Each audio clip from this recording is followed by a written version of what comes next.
ಇನ್ನೊಂದು ಕೃಷ್ಣದು ಏನ್ ಅವಾರ್ಡ್ ಆಗಿದೆ, ಅವಾರ್ಡ್ 2010 ಆಯ್ತು, 13 ಆಯ್ತು, ಇವತ್ತವರೆಗೂ ನಮ್ಗೆ ಗೆಜೆಟ್ ನೋಟಿಫಿಕೇಶನ್ ಮಾಡಕ್ ಬಂದಿಲ್ಲ.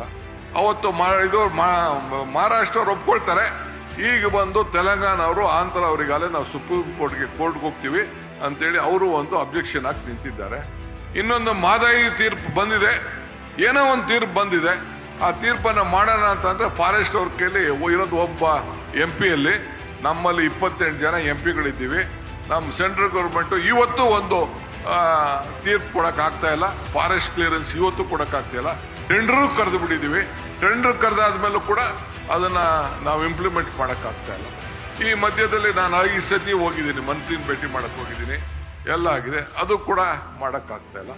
ಒಂದ್ ಕಡೆ ಕೃಷ್ಣ ಇದು ಈ ಸಮಸ್ಯೆ, ಇನ್ನೊಂದ್ ಕಡೆ ಕಾವೇರಿ ಇದು, ಇನ್ನೊಂದ್ ಕಡೆ ಮಾದಾಯಿ ಇದು, ಇನ್ನೊಂದ್ ಕಡೆ ತುಂಗಭದ್ರಾ ಅದು.